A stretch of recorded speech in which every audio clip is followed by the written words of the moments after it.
never imagined that a single day could carry so much light and yet so much darkness at the same time. My name is Anna, and this is the story of the day that was supposed to be my happiest, the day I became a wife. A day filled with laughter, love, and hope. And yet it became the day I discovered the fragility of trust, the raw edge of betrayal, and the courage it takes to survive it. The morning began like any other fairy tale I had imagined as a little girl. Sunlight poured through the windows in soft golden rays, spilling across the bedroom floor, warming the air, and filling me with a sense of calm anticipation. My wedding dress hung from the door, delicate and shimmering, waiting for the first steps of the day. I could feel every thread, every seam, every bead as if it had been stitched, not just into fabric, but into a promise of love, commitment, and a future I had dreamed of for years. My bridesmaids entered with a whirlwind of energy, laughter spilling from their lips like music. Hairpins, curling irons, and makeup kits were scattered across every available surface, and the scent of roses, fresh pastries, and perfumed air mixed in a dizzying symphony. I could hear the soft hum of excitement vibrating through the room, and for the first time that morning, I allowed myself to truly smile, to feel as if the world itself was celebrating with me. And then I felt a faint chill crawling up my spine. Subtle, almost imperceptible, it was the kind of feeling that comes when something is just slightly off. Something that your mind doesn't want to acknowledge but your body recognizes immediately. Victoria, Daniel's mother. She was there, standing quietly in the corner, her expression carefully neutral, her posture perfect, as if she had rehearsed every detail of her presence. But I knew better. Her silence was never innocent. Her eyes, calculating and sharp, were a silent warning that this day, my day, would not go as I had dreamed. I tried to push the thought aside, focusing on the joy, the anticipation, the love that filled the room. After all, it was my wedding day. Nothing, I told myself, could taint this perfect moment. I laughed with my bridesmaids, smoothed the folds of my dress, and listened to their playful teasing. I allowed the sun to kiss my skin, the warmth comforting me. And I held on to the hope that everything would be as beautiful as I had imagined. The ceremony passed like a vivid dream. Soft music, the delicate rustle of my dress, the sound of my heart pounding in my chest as Daniel's eyes met mine. His gaze was a promise, unwavering, full of love, and it carried me through every step of the aisle. I remember the moment we exchanged vows, the words flowing between us with weight and meaning, the rings sliding onto our fingers as if sealing not just a marriage but a pact of shared life and unwavering support. And when our lips met for the first time as husband and wife, the world seemed to spin with a golden glow, and for a brief, perfect instant, nothing else existed but us. The reception hall was alive with light and laughter. Chandeliers sparkled like constellations, reflecting off polished floors. Flowers in shades of blush and ivory created a delicate perfume that seemed to settle in every corner. Tables were adorned with fine linens, crystal glasses, and silverware gleaming under the warm glow of the lighting. Guests laughed, whispered, and raised their glasses in celebration. Music floated in the air, soft and enchanting, a soundtrack to the perfect day. I was seated with relatives and friends, laughing at stories from our past, soaking in the joy and warmth around me. The air was fragrant with hope and festivity. Then, without warning, the air shifted. I felt it before I even saw it. A presence unnervingly close, almost suffocating, pressed against me from behind. The hairs on my neck rose. My body tensed. Something wasn't right. Before I could react, a wave of searing pain hit my shoulder and chest. Hot, thick, scalding soup splashed across me, burning through the delicate fabric of my dress and my skin alike. I screamed, a sound raw with pain and shock, as the bowl clattered to the floor. The room erupted in chaos. Guests jumped from their seats, chairs scraped across the floor, and cries for help filled the hall. Someone shouted for ice, someone else for water, and in the middle of it all, I sat paralyzed by pain, humiliation, and disbelief. And then I saw her. Victoria standing behind me, her hand empty now, her expression cold, almost triumphant. It was an accident, she cried, her voice sharp and desperate, attempting to convince everyone that this violent act was somehow innocent. But I knew the truth. Her eyes betrayed her. Every gesture, every movement had been deliberate, calculated. She had waited for the perfect moment to strike, to assert control, to remind me, silently, that this day my day was hers to disrupt. Daniel arrived at my side, his eyes wide with confusion and fear. Relief surged in me, until he looked at Victoria, torn, hesitant, unsure of which side to believe. Maybe it really was an accident, he said, and the words cut deeper than the scalding liquid ever could. I tried to reach for him, to plead with him, but his gaze remained conflicted, and in that instant, I understood that the battle was not only with Victoria, but with the fragile threads of trust that had always bound us. Guests helped me to a chair, pressing ice against my burns, murmuring words of comfort. Yet even in the whirlwind of chaos, Victoria lingered, maintaining the illusion of innocence while exuding satisfaction. She had orchestrated the moment perfectly, and for 43 minutes, it seemed as though the room would never see justice.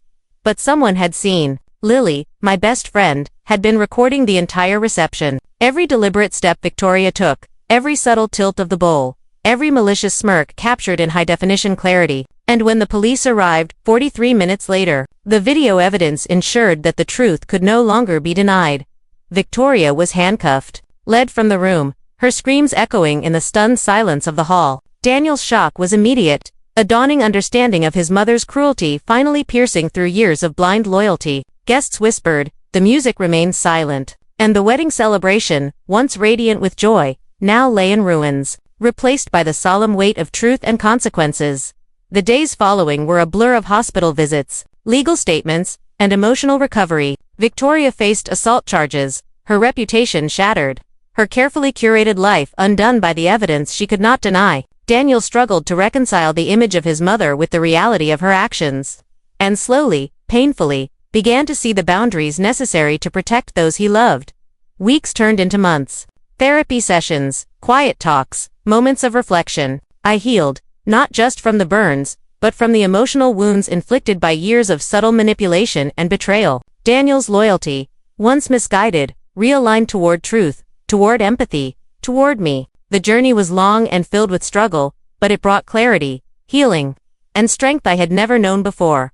I realized, finally, that life does not always unfold according to our dreams. Sometimes, the darkness intrudes into the brightest days, but in that darkness, we discover resilience, courage, and the unwavering truth of who we are. My wedding day had been destroyed, yes, but it also became the crucible in which my strength was forged, my boundaries defined, and my voice finally heard. Victoria never apologized. She never admitted wrongdoing. Her image in the world crumbled, but that no longer mattered. What mattered was survival, truth, and the bond I rebuilt with my husband, who now understood that love is not passive, is protective, loyal, and brave. The scars, physical and emotional, remain, but in those scars, I found freedom. In the chaos of betrayal, I discovered my own power, and through it all, I learned that happiness is not the absence of conflict, but the presence of courage. From that day forward, I carry with me the knowledge that life will test us in ways we never anticipate. It will challenge our trust, our patience, and our resilience. But with strength, love, and unwavering clarity, we endure, we heal, and we emerge stronger than before. Even after the chaos of that day, life seemed to carry on in fragile fragments. Every corner of the house reminded me of the events, the sharp contrast between celebration and betrayal lingering in the shadows. I found myself walking through rooms that had once been filled with laughter, now echoing with the weight of memory. The couch where my friends had gathered, the dining table where laughter once spilled like light, even the small vase in the corner, all of it seemed to whisper a story I had never fully seen before. The physical burns were the easiest to mend. Creams, dressings, and time would heal the skin, but the deeper wounds, the ones carved into trust and love, those were less visible, yet far more enduring. Every glance at Daniel reminded me of the rift that had been formed, his initial inability to see the truth, and the way he had unwittingly defended a version of reality that had been carefully constructed to hide betrayal. I spent hours revisiting that day in my mind. The images were vivid. The moment the soup poured over me, the gasps of guests, the sharp screech of chairs on the polished floor, the stunned silence that followed. I could still hear Victoria's voice, loud and theatrical, pretending innocence, trying to rewrite the story in her favor. And yet, the moment Lily had held up her phone, showing the recording, the truth had finally pierced through. Victoria's elaborate pretense was undone, not by arguments or debate, but by irrefutable evidence. In the following weeks, as I healed physically, I began a journey into the legal and emotional aftermath. Police statements were given, hospital records filed, and lawyers contacted. Victoria's calculated cruelty had been caught on video, her actions deliberate and undeniable. The charges were filed swiftly, and the reality of her actions began to sink in for everyone involved. The woman who had tried to control and manipulate, to cast her shadow over my happiness, was now facing the consequences of her choices. Daniel was torn between the reality of the day and his conditioned loyalty to his mother. It was a delicate, painful process to help him understand the boundaries between love, respect, and enabling destructive behavior. Slowly, he began to see that protecting the people we love sometimes means standing against the ones we are taught to revere. The realization was jarring, painful, yet necessary. Through it all, I discovered a strength I had never known. Every morning, as I applied healing ointments to my burns, I realized that pain could be transformed into resilience. Every sleepless night spent replaying the day's events became an exercise in endurance, an affirmation of survival, and each quiet moment alone, reflecting on what had happened, became a meditation on courage. I began to document everything. Each phone call, every visit, the way Victoria had maneuvered. The conversations with Daniel, I recorded them mentally and physically. Notes were kept, journals written, timelines created. It was no longer just about recovery. It was about understanding the layers of deception and manipulation, seeing clearly the patterns that had existed for years, and preparing for the confrontation that was inevitable. Friends became anchors during this storm. Lily, of course, remained by my side, unwavering, her calm determination a guiding light. She reminded me that truth, once revealed, can be a powerful tool. And indeed, the video she had captured was only the beginning. With her encouragement, I began to gather additional evidence, messages, emails, subtle patterns of behavior that confirmed the extent of Victoria's deliberate interference. Even simple tasks became reflections of the past. Opening drawers, I would find remnants of forgotten plans. Old invitations revealed subtle manipulations, gifts meant to assert control rather than celebrate life. The ordinary became extraordinary, revealing the depth of Victoria's orchestration and the careful construction of a narrative designed to isolate me, to make me vulnerable on a day meant for joy. Daniel slowly began to reach out, asking questions, probing for understanding, and I, while cautious, allowed dialogue. I shared the video, the timeline, the observations I had painstakingly collected. The shift in his perspective was gradual but noticeable.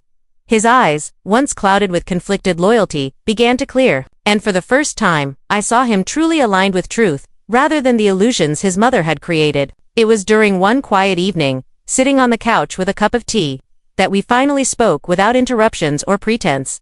Daniel's voice was low, thoughtful, hesitant. I didn't see it then, he admitted. I didn't understand. I nodded, holding his gaze, feeling a mixture of sadness and hope. It's not easy to see things when they've been hidden behind a lifetime of habit and loyalty, I replied. But now you see, that's what matters. The days stretched into weeks, and slowly, life began to reclaim its rhythm. Victoria faced the legal consequences of her actions. Her carefully curated image crumbled. She could no longer manipulate or threaten the fragile bonds she had sought to control. The courtroom became a stage where truth was undeniable, and justice, measured and deliberate, was finally served. And through it all, Daniel and I began to rebuild our bond. Not as it had been, necessarily, but in a new form, one rooted in clarity, honesty, and mutual respect. We learned to speak openly, to confront difficult truths, and to understand that love is not passive, it is protective, vigilant, and unflinching in the face of betrayal. The wedding, once a scene of chaos and pain, became a marker in time. It was a turning point, a vivid illustration of the fragility of trust and the resilience of the human spirit. It taught me that joy and suffering often coexist, that the moments that break us can also be the moments that define us. I learned to walk again without fear of shadows, to face the world with the knowledge that I had survived, not by accident, but through the conscious decision to rise, to assert boundaries, and to embrace my own strength. Each scar, each memory, became a testament to survival and courage. A reminder that even in the darkest moments, there is an opportunity to reclaim one's power. Through careful reflection, documentation, and confrontation, I found peace. The physical pain healed, the emotional wounds softened, and the bond with Daniel strengthened into a new form of resilience. Our relationship, once strained and fragile, became grounded in honesty, truth, and the understanding that loyalty must never blind us to reality. I discovered that life is not merely a series of joyful milestones or tragic events, it is the accumulation of moments that test our courage, our clarity, and our commitment to truth.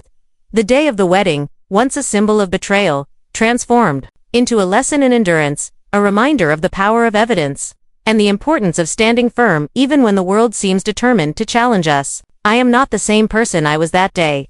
I am stronger, wiser, and more vigilant. I have learned to protect myself, to see clearly, and to demand honesty from those around me. The experience, though harrowing, became a crucible in which resilience was forged, trust redefined, and courage solidified into a permanent state of being. Even as Victoria faded from my life, her presence now confined to memory and court records, the lessons remained.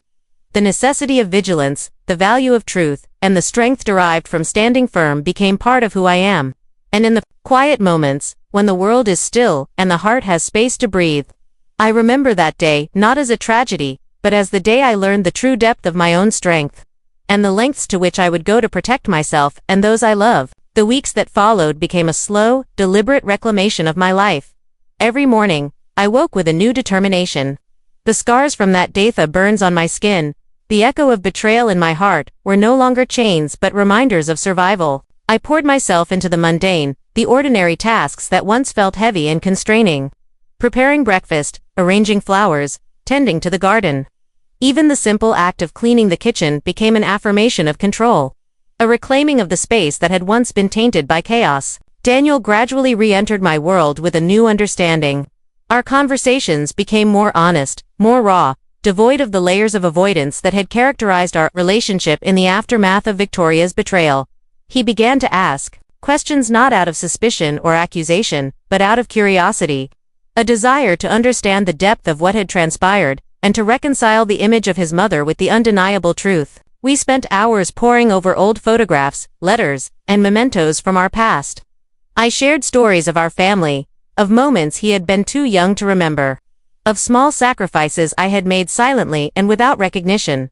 The bond that had been strained by deception began to mend slowly, stitch by stitch. A fragile but enduring reconstruction of trust and understanding. Legal proceedings with Victoria continued, each step meticulously documented and supported by evidence gathered with Lily's and Ruth's unwavering help. Her defenses, once confident and manipulative, crumbled under scrutiny.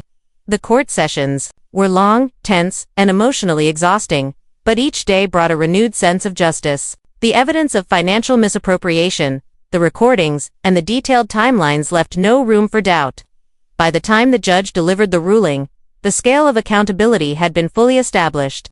Victoria was ordered to repay every penny she had illicitly obtained, her properties confiscated, her reputation irreparably damaged. Through this process, I discovered something remarkable about myself, the depth of resilience that lies within when we refuse to remain passive. I had been underestimated, both by Victoria and, at times, by Daniel. But in facing these trials, I found a core strength that I had never truly acknowledged. My voice, once soft and acquiescent, became firm and resolute. My presence, once subdued and overshadowed, emerged with clarity and authority. The healing process was not linear. Some days were heavy with grief and frustration. Memories of the wedding, the betrayal, and the public humiliation would resurface, and I would feel the sting of injustice anew. But these moments, while painful, were also opportunities to reaffirm my determination. I learned to sit with discomfort, to recognize it, and then to redirect it into purposeful action. Daniel's transformation was equally profound. He began to see the nuances of loyalty and love. He understood that defending a parent or relative does not always equate to righteousness, and that truth must take precedence over blind allegiance. Slowly, he became a partner in rebuilding, not just his relationship with me, but a moral compass that could guide his own decisions in the future. One evening, months after the legal battles concluded, we sat together in the living room, a quiet peace settling over the house. The sunlight streamed through the windows, painting the walls with warm gold. I poured us each a cup of tea and handed him a photograph from that long-ago wedding day, a reminder of what had been, and what had been endured. He took it, turned it over in his hands, and looked at me with a mixture of remorse, understanding, and renewed connection. "I understand now," he said softly. "I see the choices, the sacrifices, everything you did, and everything you endured." I reached across the table and touched his hand gently. "It wasn't easy," I admitted, "but we survived. And surviving doesn't just mean getting through it. It means learning from it, growing from it, and reclaiming your life in your own hands." The weeks that followed became a slow, deliberate reclamation of my life. Every morning, I woke with a new determination. The scars from that death burns on my skin, the echo of betrayal in my heart, were no longer chains but reminders of survival. I poured myself into the mundane, the ordinary tasks that once felt heavy and constraining. Preparing breakfast, arranging flowers, tending to the garden, even the simple act of cleaning the kitchen became an affirmation of control, a reclaiming of the space that had once been tainted by chaos. Daniel gradually re-entered my world with a new understanding. Our conversations became more honest, more raw, devoid of the layers of avoidance that had characterized our relationship in the aftermath of Victoria's betrayal. He began to ask questions not out of suspicion or accusation, but out of curiosity, a desire to understand the depth of what had transpired, and to reconcile the image of his mother with the undeniable truth. We spent hours poring over old photographs, letters, and mementos from our past. I shared stories of our family, of moments he had been too young to remember, of small sacrifices I had made silently and without recognition. The bond that had been strained by deception began to mend slowly, stitch by stitch, a fragile but enduring reconstruction of trust and understanding. Legal proceedings with Victoria continued, each step meticulously documented and supported by evidence gathered with Lily's and Ruth's unwavering help. Her defenses, once confident and manipulative, crumbled under scrutiny. The court sessions were long, tense, and emotionally exhausting, but each day brought a renewed sense of justice. The evidence of financial misappropriation, the recordings, and the detailed timelines left no room for doubt. By the time the judge delivered the ruling, the scale of accountability had been fully established. Victoria was ordered to repay every penny she had illicitly obtained, her properties confiscated, her reputation irreparably damaged. Through this process, I discovered something remarkable about myself, the depth of resilience that lies within when we refuse to remain passive. I had been underestimated, both by Victoria and, at times, by Daniel, but in facing these trials, I found a core strength that I had never truly acknowledged. My voice, once soft and acquiescent, became firm and resolute. My presence, once subdued and overshadowed, emerged with clarity and authority. The healing process was not linear. Some days were heavy with grief and frustration. Memories of the wedding, the betrayal, and the public humiliation would resurface, and I would feel the sting of injustice anew. But these moments, while painful, were also opportunities to reaffirm my determination. I learned to sit with discomfort, to recognize it, and then to redirect it into purposeful action. Daniel's transformation was equally profound. He began to see the nuances of loyalty and love. He understood that defending a parent or relative does not always equate to righteousness, and that truth must take precedence over blind allegiance. Slowly, he became a partner in rebuilding not just his relationship with me, but a moral compass that could guide his own decisions in the future.